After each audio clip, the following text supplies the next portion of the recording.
Abzafo ya mama chi ya mama kwa ba ene juada na ochefo fro ena ojudi amponyankrompo no wode yen ahyase yenim se ono osenwuma paase ode ko wiewie pa no wode ahyase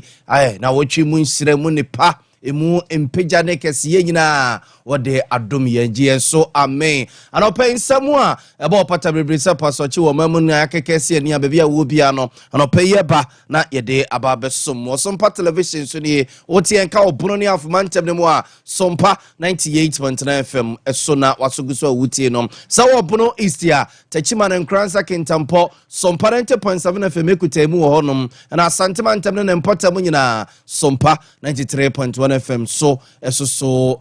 jakasi etwegu ewo so nsam no edo so na poso eni emraswe je fiem ne yebekọ na emraswe je fiem chi amehene ede atudwase de oso oye bia de oso oye ema eye anti game rane ho nsensem wono agitum na eye adwuma no obe na fi ama abanesa sa so na akofla mantemu a titire ne demand si amanyoku no de atudwase obesre endi si amanyoku achitafo ne Ghana-fo se yenya botre Mfama mampeni John Dramani Mahama na baino Yera Haruna Idrisu so endi simnaswe jeni o wamnaswe je fiema de se watamle South Abaton peso yaso na sese wahye adwuma se swafo a wahye omayi ngomasua ho nsensem so wasre se obi a emwase beye na ngomasua ho nsensem ebetumpo no wei eni afoforo pii no a eni akekese ne ene se kase a bia wo bia no pei ye bana ye de ababesomwo 21st clinic ne so yasrem ama bia wo no yetimi abane yababesom wo si atekentire no a etwetwe tutuo ne duru bia na jese odi akwakosi du abone adutuo no enye obi na ato odu anaso obi na abodua ne mum yade didi na de nso ade ye wo no jese obebo wo nsa no ayasabia ba kwa omo nduro wo mfidie ewa nimdifo a omo etimi etu yade na sekra omo nkosorosoro no 21st clinic ye nkrabata doso Ghana fa na nyina ye honom borua ho ne doctors no emfa eduru enkan na yade ne enwane mfiri ne peduanim wo mum na aso ya sinema ba bia wo bia no anopai yetimi aba na yaba besom wo medino ensign na ya obo amalebia boga busanfo yenye prena fensam no yenkomo ankasa emfa emamo yedemo ehase ede free Ghana mrasbe gefiem na emrasbe gefiem chi amehene right honorable Alban Kinsosman Bobin na ode atugase anti game ra ntrumu ho mra bia mo be kai amampede na adodan kwa kufa do penso mrasbe gafo no jese wo mo agigina mu agitu mu a na akase mampede de nsa be hyase amana ba be yemramu na ne wa ye be chiwo se ubu yonko be mato agumu oba so ye be chiwo se bia wo de won se ko eskeshi wo ko ba ayase no na gesemra we ene wadi akwakosi ase na emraspeja for jemra ne tumu no a na wasema mpenedi ne nsa hyase a onfa ne nsa hyase a ekọ ya kopi o my God court bata Supreme Court wa ankwankosi agai mampeni John Dramani Mahama so ba ye nipa pinu a ena de ja egunu chim se ba bia duru no wonhwe se obe service no kra no obonto a ewo afietwe mu abatu no no woka ho asem tisi wabade a krata ne da ho no galuta Ghana ma wonfa ne nsa hyase na enye adwuma na eno no ra Alban Kinsosman Bobin mraswe gefiem echa mehene echere se samra no a eda honom no ene de wo so oye bia ema fit 2025 ya ramin mampede ne nsa hyase ema ne beye mramu na wa wo beto samra no emra ene wadi no wo beye ewo omayimo. LGBT bill, it was passed by Parliament. The former president failed or refused to assent to it, which was unconstitutional. There is no law allowing the president to refuse or fail to assent to a bill passed by Parliament. Parliament is the authority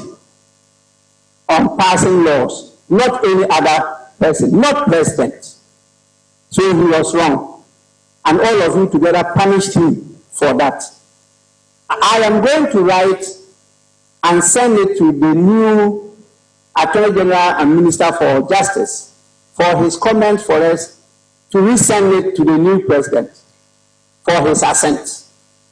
So it's not going to take long time.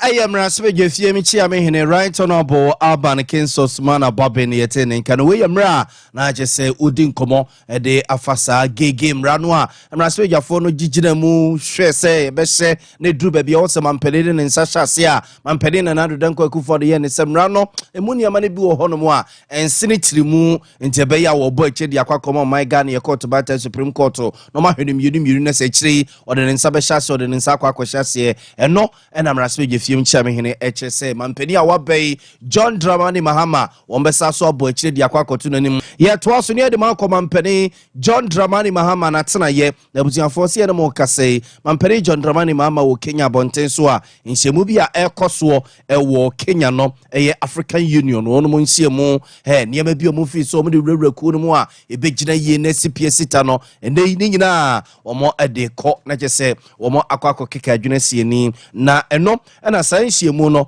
mampere John Dramani Mahama ewase bia ene omo ekwakoto adwene we ya bibre mama mamperimfo na ehia ewo Kenya bonte so na Robia wono ekwakotu sa na mo we ekuwase mperimfo ene mperimfo twetwe wura pepia nkoma ekuni ya nintini a wono ekabie wo mu bibre mase nyinara se ye mo kasei wono ewo Kenya bonte so a sanhyiemu we ekoso na mampere John Dramani Mahama eko Kenya no na yesa manfo ebusasa nyembia papai eye kan wo de bekro anase so plane kura no de kwa plane na wode aircro no ye de yi bia de ni anim so obedi ade foforo no de nanam ya anase ebe oman no ede no na busia force o kan ho a Sompa television so a anopa ya obo se oman Ghana ye presidential jet ya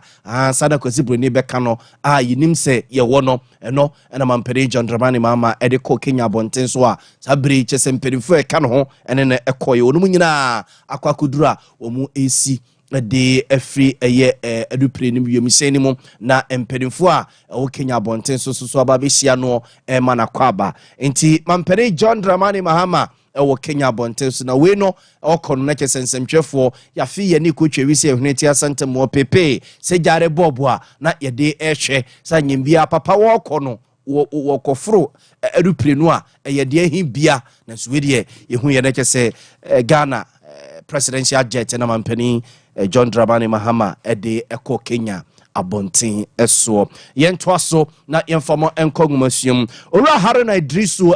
NDC mraspe dweden a owo mraspe dwafie de se watermele South Abaton peso so na anu ya na mraspe dwafodu sudusu no agina tumu se onkoi na dwuma mampeni John Dramani Mahama de ahye ne nsase wonhwe omayi yengumasia ho nsensem so no wonkona onkonkutu ho anamo ema mampeni so no ehwe manisai kantam densi wiabuogu so se anopa wi anwumra na dwude suom ngomasi obemanani akoho na osra obi bia o twaka wo mayi ngomasi ho nsem se enema bia eya na etaye si akwan etwintwa amanfo nem ewo ngomasi ene o made suamu no sane ma ye nyina ye ntoato adwene ni baakofo tirim ne hwese ebeyi sane ma nyina de afiri ho no na timi aboa mo mayi ngomasi ho nsensem atumpone owura Haruna Idrisu adesra wode eto amanse ye nimuni of the child adopted in 1989 goes further to stipulate that countries shall make higher education accessible to all. In Ghana, we emphasize access, relevance, and quality when it comes to higher education.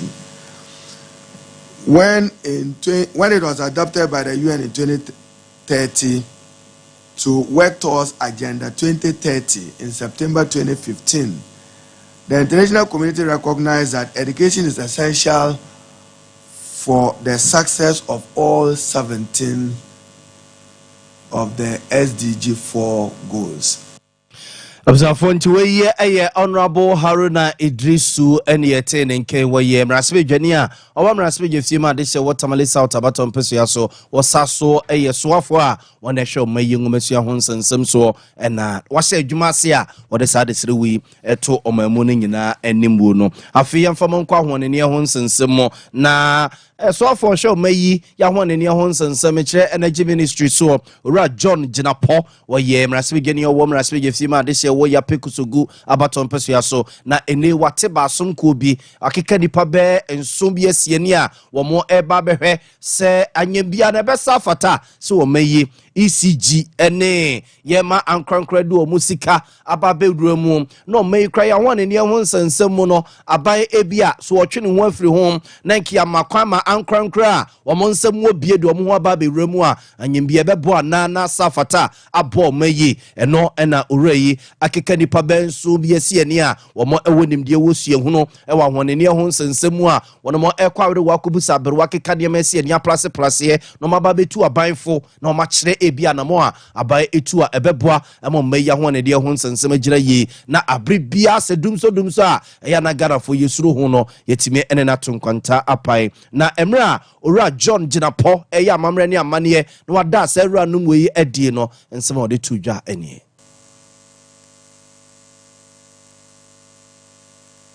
We will also give attention to what will really bring benefits to the sector and to the customers in terms of financial sustainability of the sector, and also address the concerns of other stakeholders such as the owners of the business, the staff and management. We will consider what will turn out to be the main weaknesses of the distribution sector, and as far as possible give priority to homegrown approaches and homegrown strategies.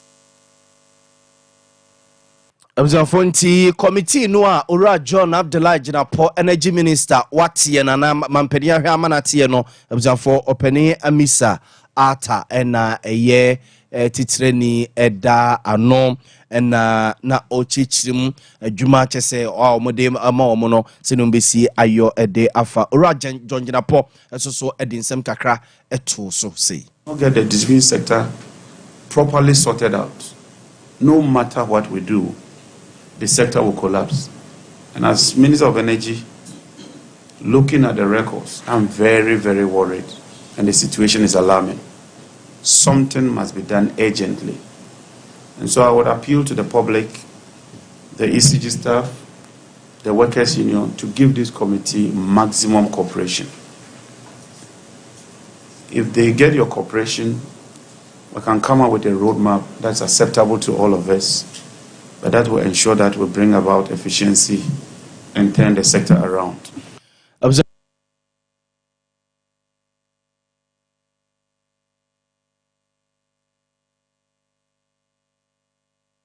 For share a year or may Yahwan in year and one ensensem Sura John Abdullah Ginapo and yetting Kenti a year committee no matia one more a baby do say Jumano Ura Amisa Ata and a penny quanche for the animal and a omo a church room semunum. A fair farmer and co flamantemo na flamantemo yedemo air chrono Ura we yet training the bandits among you kuno voter region was party ma NDC party ma and your morning in this year. Say yanteti ye nema so kakra yesusu mfaja enguma mpene John Dramani mama ne chem na yemfa pressure nkoto no so yesusu ye nema bi na ugide wa rehemu se papa no ne maye toso mienu yi wode nema pi betoto na kwa so amaman no afano ntuma papa efra mpene John Dramani mama proba na no fiada ne na seda proba wokoye wo flamantemu na chairman mandisi amanyoku no voter region ne mpotemu nyina ede sansemu eto omamu no anim. Hear that the appointment is a reflection of our commitment to the party. That's the NDC. Our hard work by contributing 90.11% of the votes to the NDC, of winning back Kokwe and also winning all the seats in the Volta region. We have also reduced the influence of our opponents by over 47%. We believe therefore that with the good policies you have, the initiatives you have started in 2028, the journey that began or that has just begun, we would see them reduce further to single digits. Your Excellency, I want to thank you for the love for this region. Abzanfonti weye eye titre ni demand Samanyuku no of Lamanta Muvuta region yetene kanenina mampeni John Dramani mama na seda proba na no fiada wode kwehye so of Lamantem no mo na ode sansem etudwa na yeto so de makọ mampeni John Dramani mama na so ye nana oye bampo ado deputy chief of staff na ode atudwa se mampeni John Dramani mama maye ntoso bienu ya wo se wo ba be reset Ghana na se ne kwesibru ne ka no no wode omo osu ehunu omo a omo atu wache honhom omo ma ye krado se omo ade omo ni pedu omo kra be bafode ama aban no asisi ye na oman no so afa ne ntuma papa efra no saa ni pare bi na mampere John Dramani mama de omo be wura na ba mu se be ye na no pa wi anwumra na jude suom wono mo ebe ye adwumade akonkoden ama oman no afa ne ntuma papa efra na oye bampo adonsem a wode etudwane. In of 5 ministers, His Excellency John Dramani Mahama stated clearly that as of yesterday, he has appointed women and has hit the 27% mark. So we have 3 more points to hit 30%. And he assured Ghanaians that he will definitely hit the 30% mark. So rest assured, the people of Ghana, especially women of Ghana, John Dramani Mahama is committed to appointing women. Abzanfonti weye eye nana oye bampo ado ene yetene nke deputy chief of staff nana o chechinsem de achire na fei yemfamo enko eye de obonwumam Ghana Journalists Association pedemfo de atudwase wo de womo kachire mamperi John Dramani mama ne womo mo aba mo sese no se yenua Ahmed Suale a nipa bonfo bi abone ye omo desi atadwe koku no ya kese ya bonu a womo eku no obisi ne yehu baabi a wono mo efa yeso mutu yeso mo mem ya womo ka ho asem ampenimfo atwitwu womo ne se penimbode bi a woyin from abone wo VIP bus mu a womo mpe ho asem aka no yensem twefo de ye ka kire mampeni a waba John Dramani mama se ye manu a akosi match bosumi ne mu na brebre na match ne betwam e wa film ne se wantu ho na mo a eno ane sa asem ne ye tabiri na se ECOWAS court ne ewiase nyina court bata ne ye de bekọ a ne de asem na kwa akodan wunum no mo akabidi amagana chefo na baby ane maika kono eya jinsemu openi Albert Kwame Jomfo ena eye titreni eda eye Ghana Journalists eku ano. That 6 years after the murder of Ahmed Suale, no arrest has been made. What is even more disheartening is the lackadaisical police investigations into the matter. Police investigation into the murder. You may recall the shocking disclosure made by the former Attorney General and Minister of Justice, Godfred Yabu-Adame, in February 2024, that his office had not received from police any docket fit for prosecution or action on the murder of Ahmed Suale. This